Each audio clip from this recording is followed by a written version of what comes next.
Bine ați venit, dragilor din Zodia Capricorn, oriunde v-ați afla în această lume. Sunt bucuroasă ca de fiecare dată să fim din nou împreună la o nouă lectură pentru perioada 16 până pe 22 martie.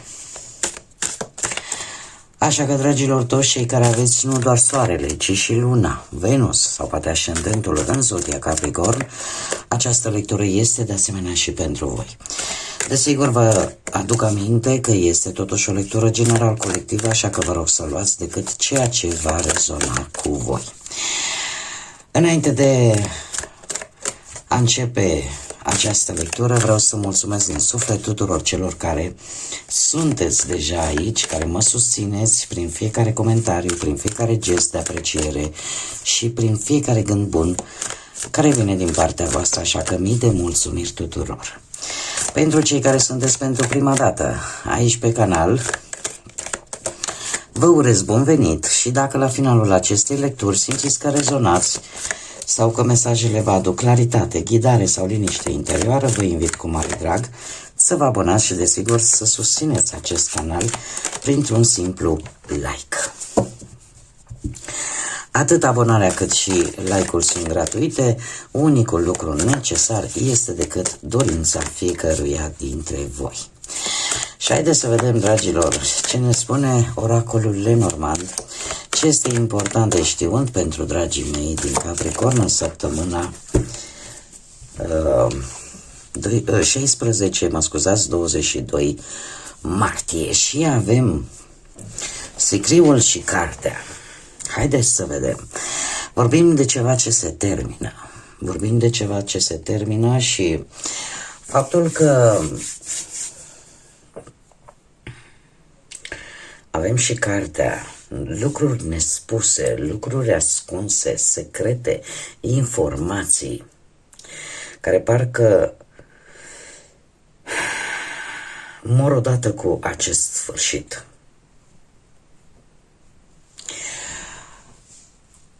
Aș spune că, uite, haideți să o luăm așa, o luăm mai întâi profesional.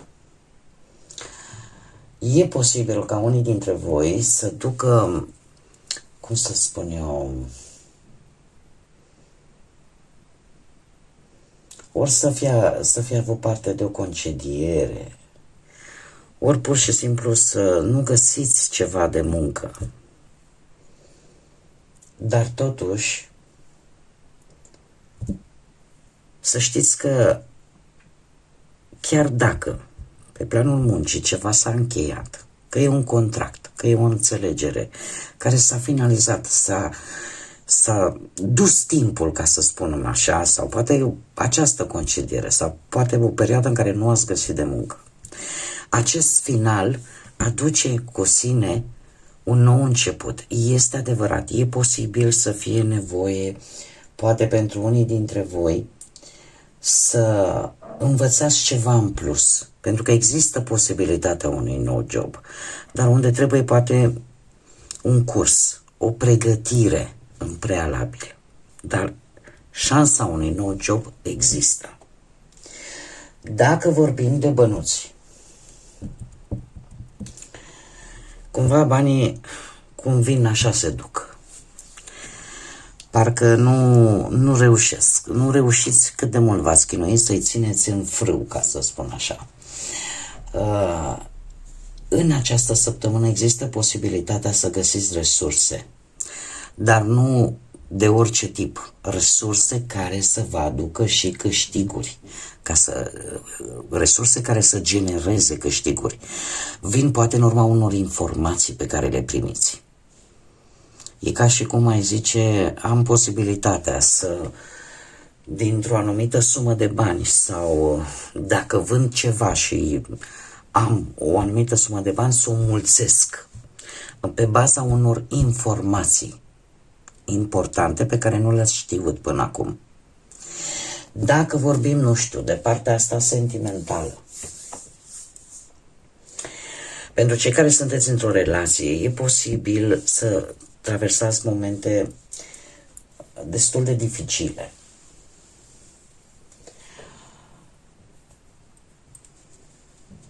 Nu știu, poate unii dintre voi Chiar vă gândiți la o separare sau chiar la un divorț.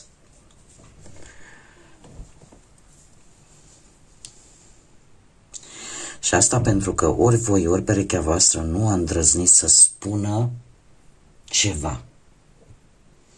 Nu a îndrăznit să-și exprime poate ce simte, sau poate ați avut parte de o viață dublă, de o infidelitate, de anumite minciuni.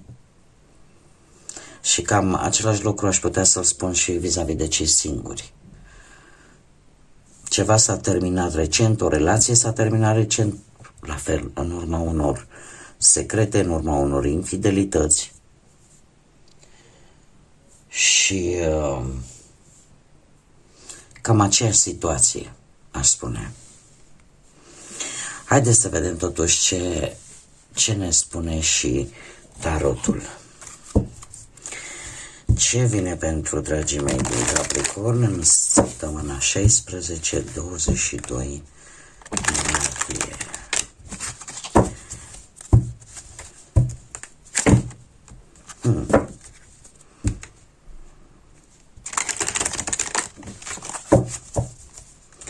Haideți să vedem.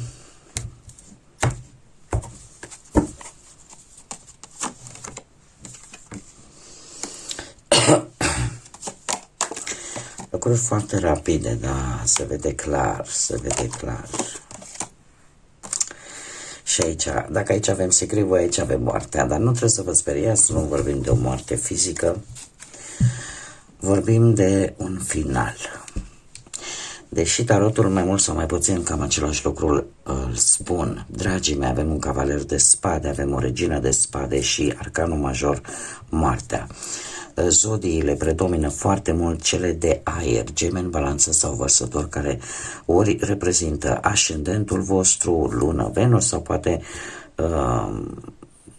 anumite persoane care se află în aceste zodii, sau avem Scorpionul, care poate să aibă sau nu legătură cu anumite persoane din viața voastră. Haideți să începem cu începutul și să vedem pe partea profesională. Acest cavaler de spade îmi vorbește de o acțiune foarte rapidă, o mișcare foarte rapidă, de o decizie curajoasă pe care o veți lua vis-a-vis de un proiect dificil, prin felul în care voi abordați această problemă legată de muncă, o faceți fără ezitare și cu atât mai mult cu cât unii dintre voi poate chiar aveți un ascendent în zodii de aer, Gemeni, Balanță sau Vărsător. Veți lua decizii rapide, de multe ori chiar riscante, din punctul ăsta de vedere profesional, dar sunteți hotărâți și lucrul acesta se vede cu această regină de spade, da, care îmi vorbește de claritate, îmi vorbește de strategie, îmi vorbește de hotărâri foarte bine gândite care te pot ajuta să-ți rezolvi aceste probleme legate de muncă. Să vorbești mult mai clar, să comunici mult mai eficient și cumva să vă folosiți experiența voastră acumulată de-a lungul anilor pentru a lua acele decizii în mediul profesional care să fie, cum să spun eu, și în beneficiul vostru. Faptul că avem arcanul major, moartea, îmi spune că ceva, indiferent cât de, cum să spun, cât de tare vă va părea rău, ceva la nivel profesional se încheie. Se încheie și eu aș spune că e un capitol profesional care a ajuns la finalul său natural. Orică voi plecați dintr-un loc de muncă, orică se închide un contract, orică se încheie un proiect, e o schimbare majoră.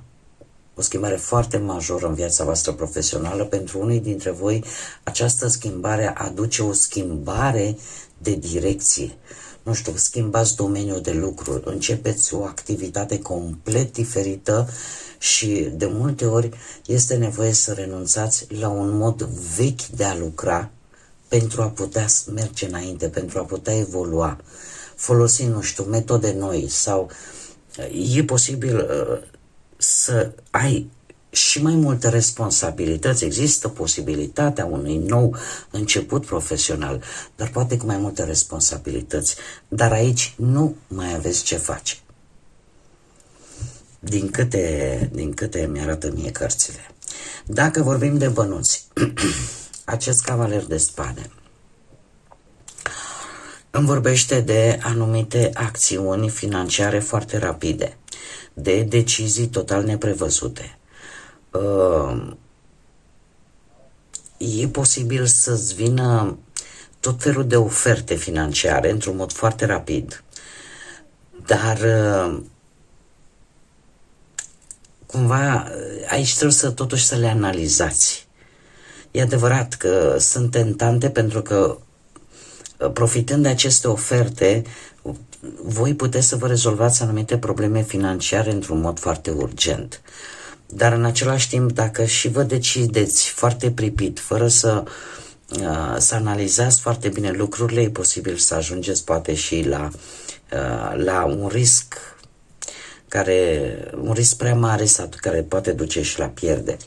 Dar din câte văd aici, cu această regină de spade, se pare că veți gestiona destul de inteligent această problemă a banilor și veți fi tare planificați, vă veți organiza așa bugetul foarte clar, foarte eficient, sunteți foarte precauți și foarte atenți la ce investiți și rațiunea e la cote maxime, asta pentru că nu vreți să aveți pierderi mai mari decât sunt deja. Arcanul major, moartea, îmi vorbește despre o anumită sursă de venit care se poate încheia sau o situație financiară veche care se termină, un contract, o vânzare a unui bun sau pur și simplu simțiți nevoia să vă reorganizați complet bugetul. Și cum? Prin schimbarea modului în care voi vă gestionați cheltuielile.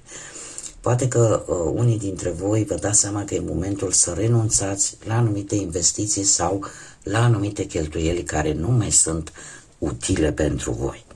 Dacă vorbim de viața sentimentală, atunci, pentru cei care sunteți deja într-o relație, se pare că în cuplu apare un impuls de hotărâre, de inițiativă, da? În care voi luați decizii importante pentru relația voastră într-un mod rapid și de multe ori prea direct sau prea agresiv. Și asta poate să aducă un risc de conflict în interiorul relației voastre.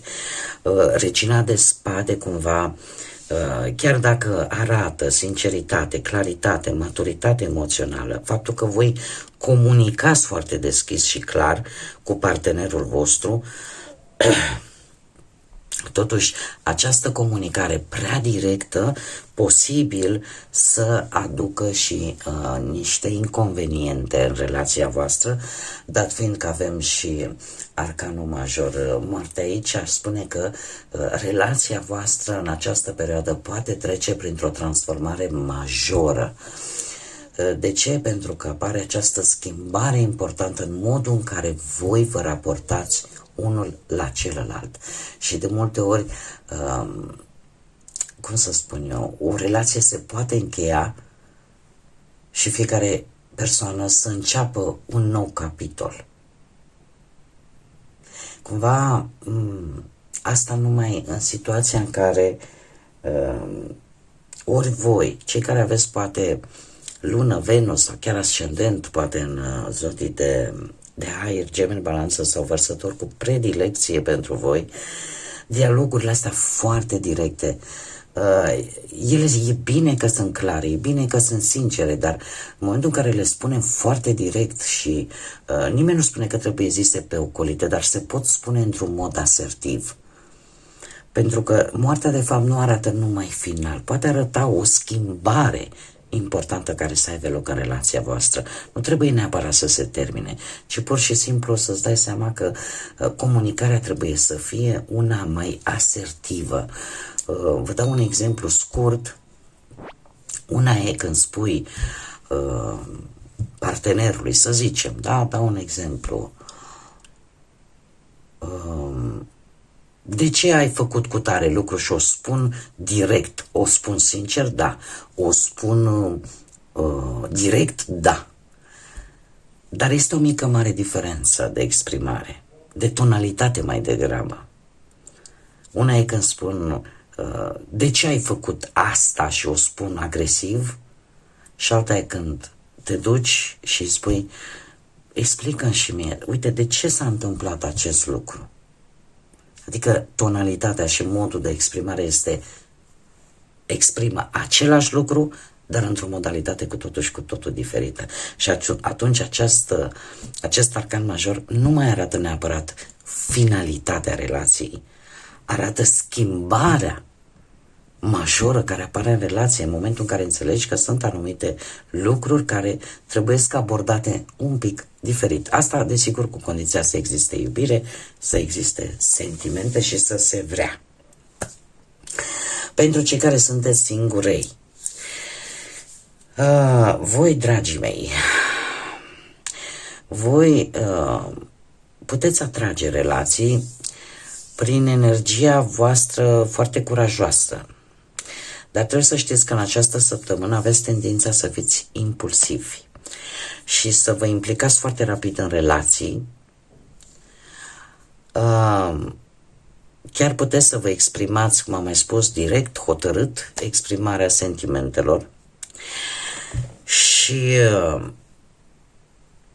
chiar dacă știți ce căutați într-o relație, chiar dacă sunteți atenți, poate la semnale, la intențiile celorlalți, poate că ar fi bine să vă folosiți un pic și intuiția pentru a evita anumite greșeli. În cazul vostru, arcanul major Marte aici îmi vorbește de o perioadă de eliberare. Sunteți într-o perioadă în care încercați să vă eliberați de ceva din trecutul vostru, să renunțați la anumite amintiri, la anumite relații care încă vă influențează în prezent. Există șansa unui nou capitol emoțional în viața voastră cu o altă perspectivă asupra relației. Încă o dată, acest arcan major vine cu această transformare atât de importantă cam pe toate planurile, în care cumva ori accepti schimbarea, o îmbrățișezi, ori dacă continui să faci lucrurile la fel ca și până acum, atunci unicul rezultat nu va fi decât sfârșitul. Depinde foarte mult de voi. Haideți să vedem și ce mesaj important am pentru voi, dragilor din Capricorn, din grădina, uite, și avem două, din grădina magică, ia să vedem. Și avem apusul. Lasă-te purtat de acele ultime ore înainte ca lumina, lasă-te purtat în ultima oră când lumina abia atinge florile. Este interesant acest mesaj, e foarte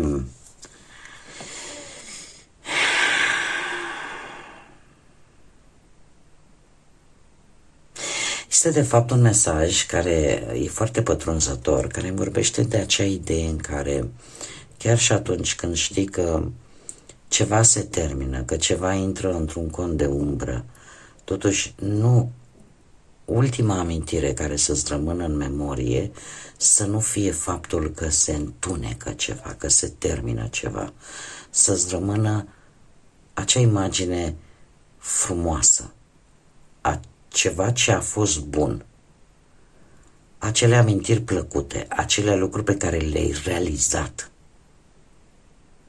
Nu luați cu voi după o finalizare decât lucrurile rele. Luați lecțiile importante care le-ați învățat din respectivele experiențe care se încheie.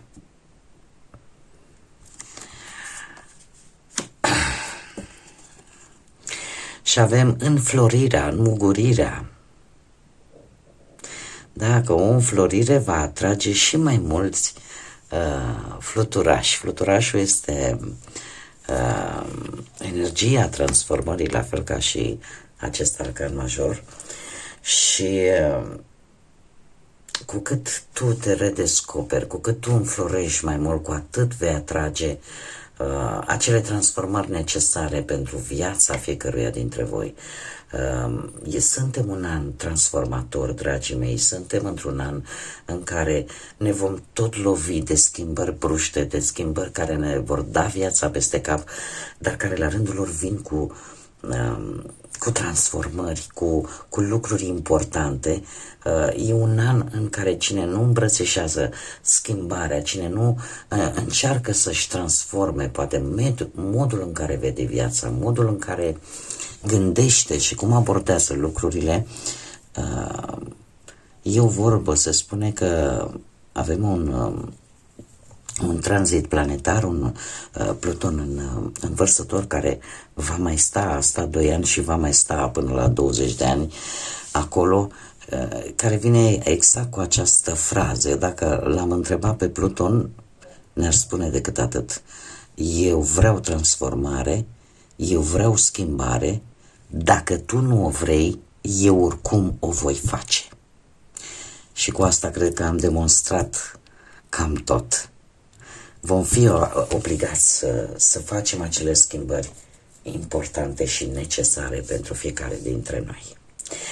Bun, dragii mei, cam atât am avut pentru voi, pentru această nouă săptămână de martie.